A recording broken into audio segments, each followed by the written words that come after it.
Ռեոփնի եթերում Ռենյուզի ժամը 13-ի թողարկումն է, ես Մերի Դանիելյանն եմ, բարի օր։ Ազգային ժողովում այսօր առավոտից շարունակվում են եկող տարվա բյուջեի քննարկումները, խորհրդարանում է նաև վարչապետ Նիկոլ Փաշինյանը, որը նախքան քննարկումը պատասխանել է լրագրողների հարցերին։ Այս օրերին քննարկվող մի քանի ուշագրավ թեմայի է անդրադարձել՝ մայրաթոռ, բանակցություններ, անկլավներ, նախկին նախագահների հարցազրույցներ։ Հարցին, թե երբ է պատրաստվում գնալ մայրաթոռ, Փաշինյանը պատասխանել է՝ երբ բավականաչափ մաքրված լինի։ Բանակցային գործընթացներից խոսելիս նշել է, որ իր հանրային ու բանակցային խոսույթները չեն տարբերվում իրարից։ Լրագրողները հարցրել են նաև, թե ինչ փաստաթղթեր էր պատրաստվում հրապարակել Փաշինյանը երրորդ նախագահի հարցազրույցից հետո։ Հեսա որ բանակցային փաթեթները հրապարակվել եւ դուք կարդակեն ինչի վրա ես հղում եմ արել 2016 թվականի ապրիլի առաջարկությունը, 2016 թվականի հուլիսի կամ հունիսի առաջարկությունը, 2016 թվականի օգոստոսի առաջարկությունը, այս բոլոր հարցերի պատասխաններ Սերժ Սարգսյանի նամակը կկարդաք եւ կտեսնեք բանակցությունները իմիջայլոց խոսում են ռազմական բալանսի խախտման մասին, որ մեր ժամանակ ռազմական բալանսը խախտվել է, ճիշտ է։ Հիմա դուք երբ որ այդ փաթեթը հրապարակվի, կտեսնեք ոնց է Սերժ Սարգսյանը իր ձեռքով գրել եւ ստորագրել, որ ռազմական բալանսը խախտված է։ Ինձնից առաջ։ Այս պահին չեմ ասում։ Չի հանդարտվում եկեղեցի պետություն հակամարտությունը։ Փաստաբան Արա Զոհրաբյանն է հայտնել, թե մայրաթոռից ու Արագածոտնի թեմից 8 հոգևորականի կանչել են քննչական կոմիտե։ Նրա խոսքով եկեղեցականները կոմիտե կներկայանան Նաթան Սրբազանին առնչվող ձայնագրության հետ կապված վկայի կարգավիճակով։ Հիշեցնեմ, նախորդ ամիս իշխանամերձ ԶԼՄ-ները ձայնագրություն տարածեցին, ըստ որի Գարեգին II նախկին գավազանակիրը Նաթան arczepiskopos-ի հետ զրույցում դժգոհում է, թե կաթողիկոսը ստիպում է իրեն ընտանիքով մասնակցել հակաիշխանական ցույցերի։ Այս օրերին Հայաստան-Ադրբեջան բանավեճի օրակարգային թեման անկլավներն են։ Բաքվից դարձյալ ագրեսիվ հայտարարություններ են հնչում։ Արևմտյան Ադրբեջան, Գյոյչա, հայերին ծաղրել է նոյեմբերի 9-ի ռազմական շքերթին, Ալիևի պատգամավորների սպառնալիքները։ Հայաստանից հակադարձում են հիշեցնում Արցվաշենի մասին։ Դիտենք ռեպորտաժը։ Վերջին շաբաթը ցույց տվեց, որ հայ-ադրբեջանական հարաբերությունների ամենաթունդականներից մեկը անկլավների եւ էքսկլավների խնդիրը պատրաստ է պայթելու։ Բաքվի իշխանությունները ոչ միայն պահանջում են Հայաստանից անհապաղ վերադարձնել իրենց համար անկլավային համարվող տարածքները, այլև իրենց հայտարարություններով ուղղակիորեն սպառնում են սահմանային նոր լարվածությամբ։ Ղազախի շրջանի գյուղերի եւ Նախիջևանի Քյարքի գյուղի վերադարձը Ադրբեջանի մշտական ուշադրության կենտրոնում է։ Կվերադարձնենք դրանք։ Հաջիզադեի շուրթերով Բաքուն փաստացիորեն շանտաժի է ենթարկում խաղաղության գործընթացը։ Ադրբեջանական կողմը հարցը դիտարկում է ոչ թե բանակցային, այլ միանշանակ պահանջի հարթությունում, մինչդեռ Երևանը այս անգամ կտրուկ հակադարձում է, հիշեցնում Հայաստանի դե յուրե տարածքի Արցվաշենի մասին։ Սահմանազատման արդյունքում մենք պետք է վերադարձնենք Արցվաշենը եւ Հայաստանի մյուս օկուպացված ինքնիշխան տարածքները։ Ժորժ ջան, Արցվաշենը մեր տարածքն է, հասկանում եք։ Ես սահմանադրորեն պարտավորված եմ խոսել Արցվաշենի վերադարձի անհրաժեշտության մասին, որտեղ դա մեր տարածքն է։ Մեր տարածքն է, չեմ կարող չխոսել Արցվաշենի մասին, սրա մասին է խոսքը։ Ընդ որ ոչ միայն Արցվաշենի, Ջերմուկի հատվածի տարածքների մասին, Սյունիքում հատվածներ կան, Տավուշում հատվածներ կան։ Ադրբեջանը հրապարակավ անտեսում է հայկական պահանջները չանդրադառնալով անգամ Սև լճի հատվածում մեր տարածքների օկուպացիային։ Նրանք պնդում են, որ Հայաստանի վերահսկողության տակ գտնվող տարածքները ենթակա են անվերապահ վերադարձի։ Նախ ասեմ, ես շատ վտանգավոր եմ համարում, որ Փաշինյանը սկսել է խոսել Արցվաշենի վերադարձի մասին։ Ասեմ ինչու։ Դա նշանակում է մի բան, որ ինքը պատրաստվում է եւ նրանից արդեն պահանջում են, որ ինքը վերադարձնի այն 3 անկլավները Քյարքին, հայտնի որ Տիգրանաշերտը, Տիգրանակերտն է եւ Տիգրանաշենն է ոսում եւ բանի այդ Տավուշի շրջանի անկլավները, որ վերադարձնի Ադրբեջանը։ Հիմա գիտեք, դա շատ վտանգավոր զարգացում է ու հերթական անգամ ցույց է տալիս Ադրբեջանի դիկտատը Հայաստանի նկատմամբ, որովհետեւ այսօր մի լուծում կա։ Կամ մենք պետք է փոխանակենք այդ տարածքները, որովհետև ասենք այդ ադրբեջանական անկլավները մեր շատ կարևոր ստրատեգիական ճանապարհների վրա են դրված ու պարզվելու է, որ մեր շատ կարևոր ստրատեգիական ճանապարհները անցնելու են Ադրբեջանի տարածքային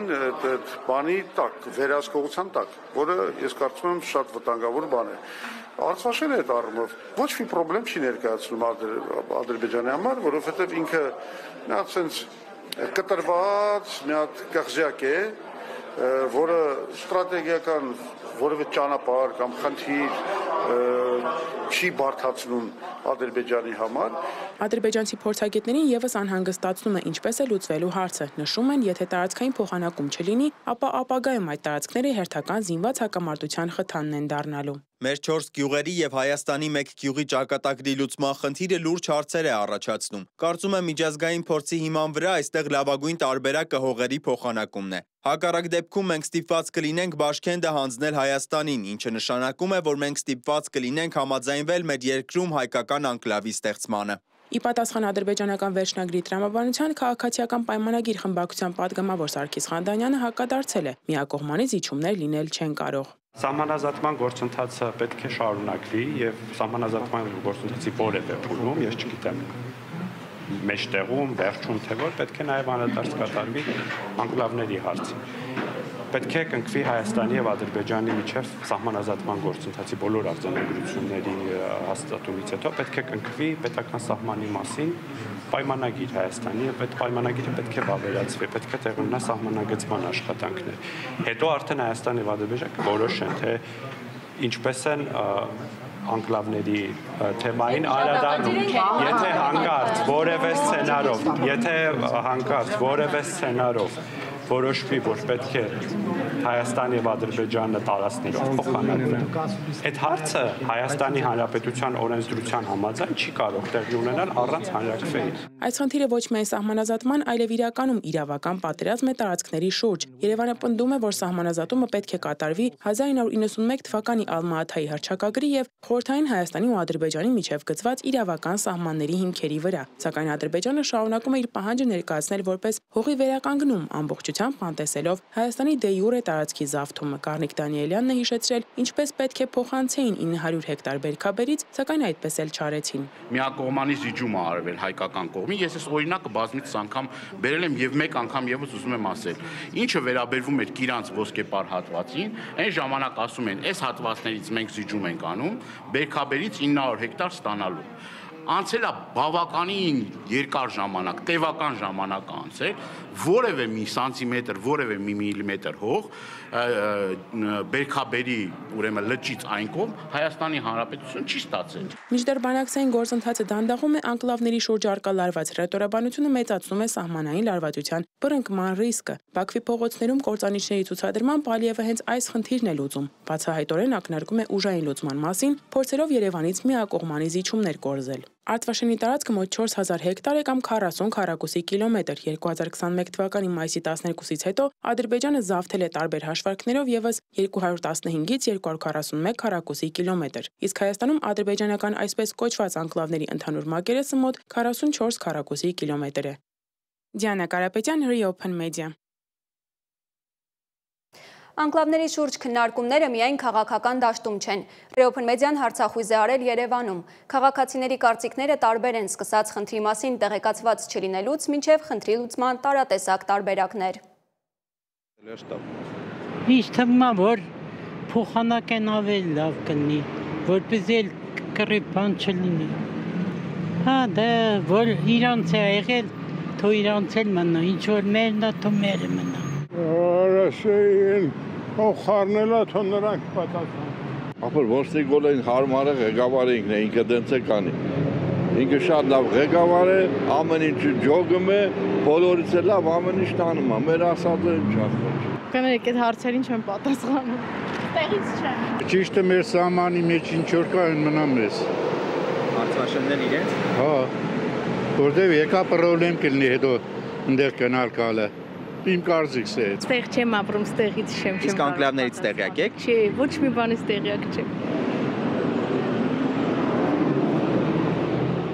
Վրաց-ադրբեջանական սահմանին կործանված թուրքական ռազմական օդանավը վթարից առաջ աղետի ազդանշաններ չի ուղարկել։ Ադրբեջանական ապագործակալությունը հայտնում է, որ ինքնաթիռում պայթուցիկ նյութեր կամ սարքեր չեն եղել, միայն F-16 ինքնաթիռի պահեստամասեր։ Ավիավթարի հետևանքով զոհվել են օդանավում գտնվող բոլոր 20 զինվորականները։ Ինքնաթիռը Գյանջայից մեկնում էր Թուրքիա ըստ տարածվող տեղեկությունների, տեղափոխելով նոյեմբերի 9-ին Բաքվում ռազմական շքերթի մասնակից թուրք զինվորականներին։ Վթարից հետո Թայիպ Էրդողանը հեռախոսազրույց է ունեցել Վրաստանի վարչապետ Իրակլի Կոբախիձեի հետ, քննարկել որոնողական աշխատանքների ընթացքը։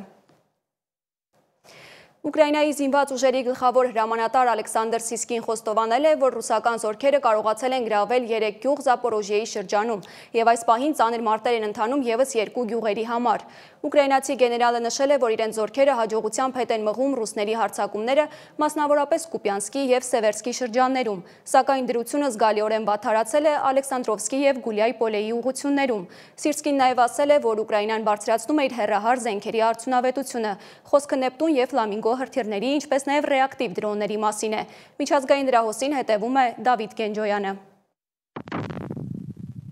Թեժ մարտեր են ծավալվել Ուկրաինայի արևելյան հատվածում, որտեղ խիտ մառախուղի պայմաններում մոտ 300 ռուս զինվոր ներխուժել է առանցքային Պոկրովսկ քաղաք։ Ռուսաստանի զինված ուժերը հայտարարել են նաև Կուպյանսկի արևելյան հատվածի ամբողջական գրավման մասին։ Միևնույն ժամանակ երկրի հարավն է ենթարկվել խոշոր հարձակման։ Օդեսայի մարզի վրա ռուսական անօդաչուների հարվածը վնասել է էներգետիկ և տրանսպորտային կարևոր ենթակառուցվածքներ։ Այս զարգացումների ֆոնին Ուկրաինայի նախագահ Վոլոդիմիր Զելենսկին այցելել է ռազմաճակատային Խերսոն քաղաք, որը գտնվում է ռուսական մշտական գնդակոծությունների ներքո, նշելով քաղաքի ազատագրման 3-րդ տարելիցը։ Նա խոստացել է ուժեղացնել տեղական պաշտպանությունը, մասնավորապես հակադրոնային համակարգերով շարունակական սպառնալիքին դիմակայելու համար։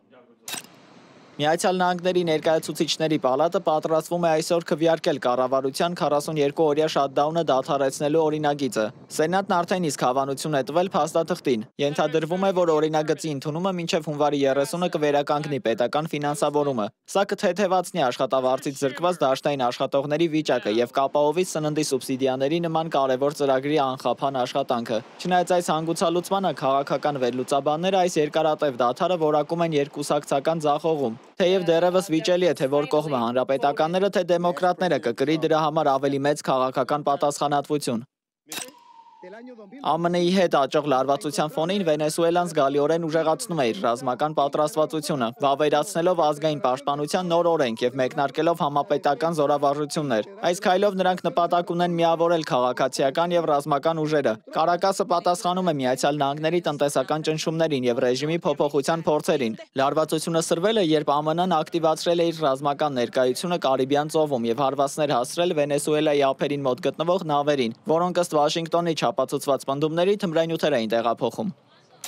Դելիում տեղի ունեցած պայթյունից հետո Հնդկաստանի քաղաքներում ուժեղացվել են անվտանգության միջոցառումները, տեղադրվել են անցակետեր և ուժեղացվել է հսկողությունը մարդաշատ վայրերում։ Երկուշաբթի երեկոյան պատմական Կարմիր բերդի մոտակայքում մեքենայի պայթյունի հետևանքով զոհվել է առնվազն 8 մարդ, ևս 20-ը վիրավորվել։ Ոստիկանությունը հետաքննություն է սկսել ահաբեկչության մեղադրանքով, իսկ վարչապետ Նարենդրա Մոդին խոստացել է պատասխանատվության ենթարկել բոլոր մեղավորներին։